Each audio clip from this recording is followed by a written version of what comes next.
A 25.6-meter wall of water, measured on the Draupner oil platform New Year's Day 1995, became the first scientific proof that rogue waves are real.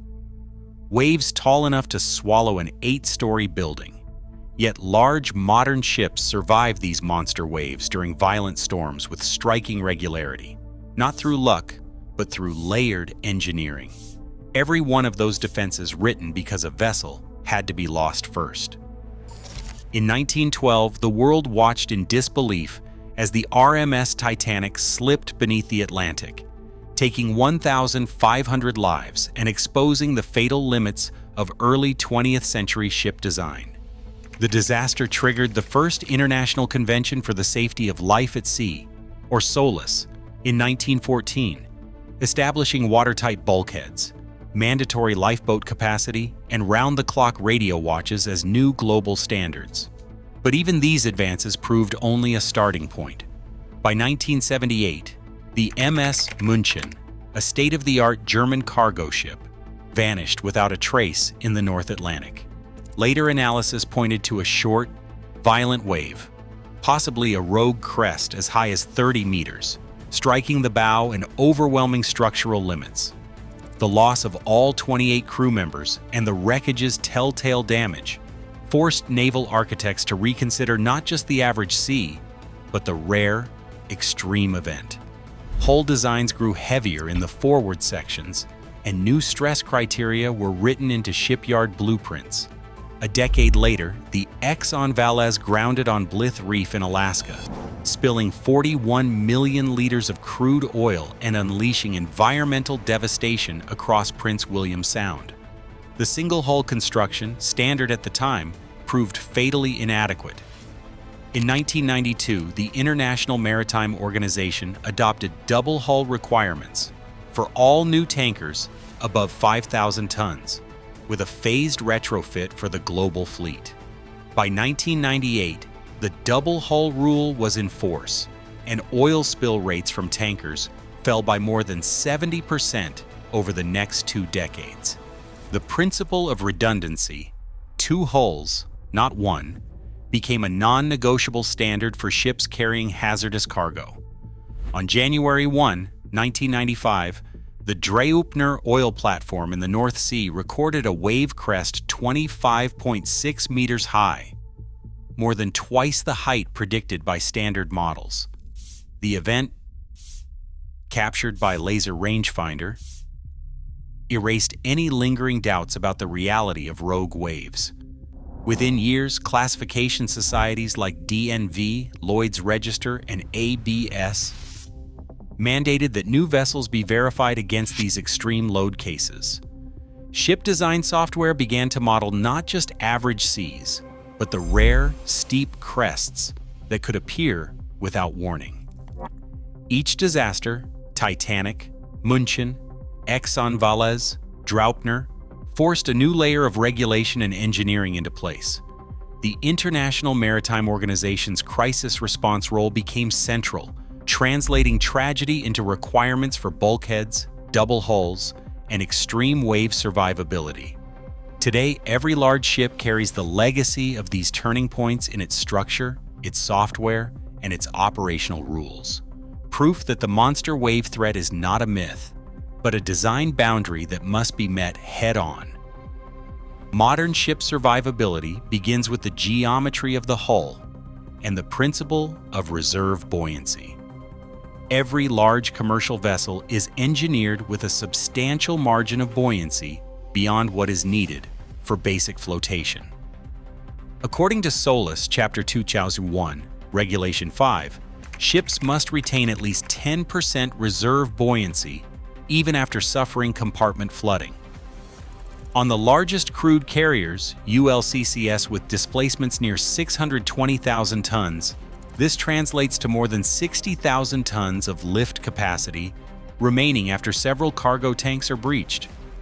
Some designs push this further, building in 15% reserve buoyancy, especially for vessels operating in high-risk trade routes or carrying hazardous cargo. This safety margin is not just theoretical. The hull itself, is divided by a series of watertight bulkheads and transverse partitions, forming a honeycomb of compartments. If a rogue wave or collision ruptures one section, flooding is limited to that space. The rest of the ship's volume remains sealed and air-filled, maintaining the vessel's ability to float. The double hull arrangement, now standard for tankers and LNG carriers, adds an extra layer of protection. The outer hull absorbs the initial impact, while the inner hull remains dry, preventing oil or gas from escaping and stopping seawater from reaching the cargo holds. This redundancy sharply reduces the risk of catastrophic flooding. As confirmed by breach statistics following the implementation of the double hull rule in 1998, oil spill rates from tankers have dropped by over 70% in the decades since.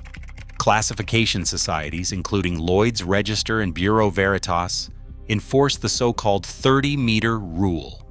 All ships over 150 meters must withstand a hypothetical wave crest of that height without losing stability or suffering progressive flooding.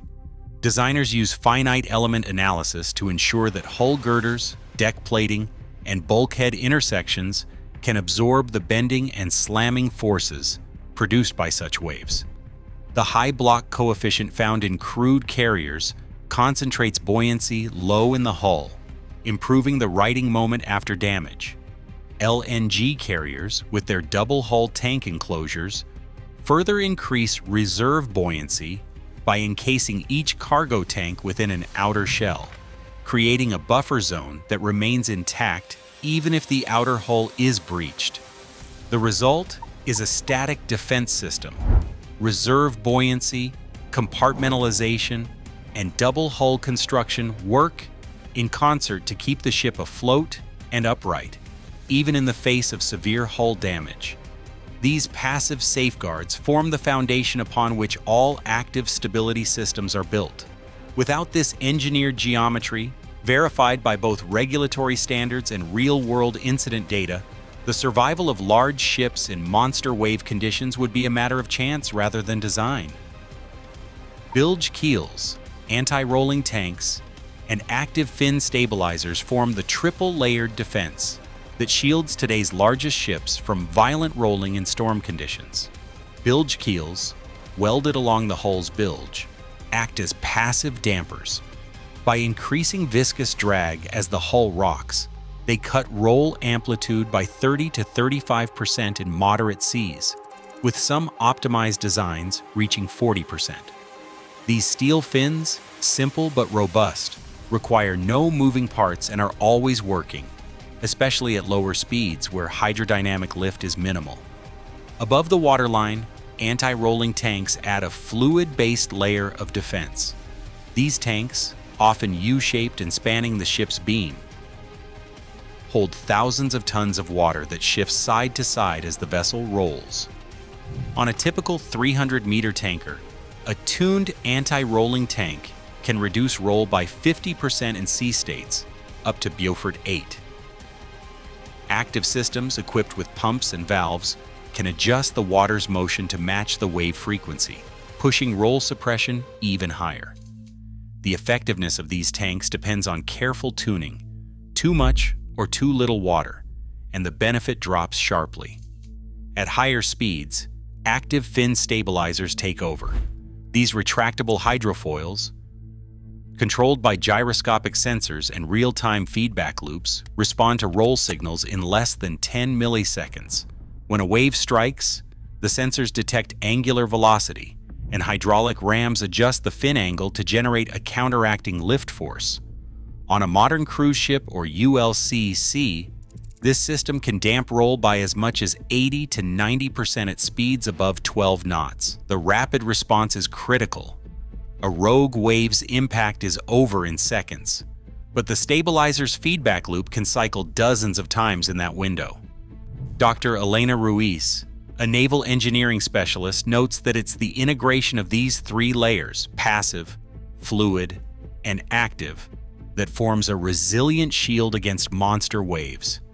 Each system plays to its strengths: bilge keels for baseline drag, anti-rolling tanks for mid-frequency damping, and fin stabilizers for high-speed, real-time correction. Together, they transform what would be a dangerous roll into a manageable, almost routine motion, allowing even the world's largest ships to ride out conditions that would overwhelm smaller vessels. Captain James O'Neill stands on the bridge, eyes fixed on a digital chart as Typhoon Noru bears down. The vessel's ballast automation system hums below deck, shifting nearly 3,000 tons of seawater from starboard to port in under half an hour. This isn't guesswork. Sensors feed real-time data to the control panel, calculating the precise distribution needed to keep the ship's center of gravity low and stable. As the Typhoon's outer bands strike, the ship's roll angle, which had reached 6.5 degrees before the transfer, drops to under 4 degrees. Data from the Voyage recorder confirms a 20% reduction in roll exposure, translating to less stress on the hull and safer passage for crew and cargo. Weather routing software runs parallel to these physical safeguards. The system ingests satellite wave forecasts and wind models, proposing course changes that skirt the most dangerous quadrants of the storm. Captain O'Neill recalls a Pacific crossing where a 250,000-ton bulk carrier, guided by software, altered course by 230 nautical miles to avoid the core of Typhoon Maysak.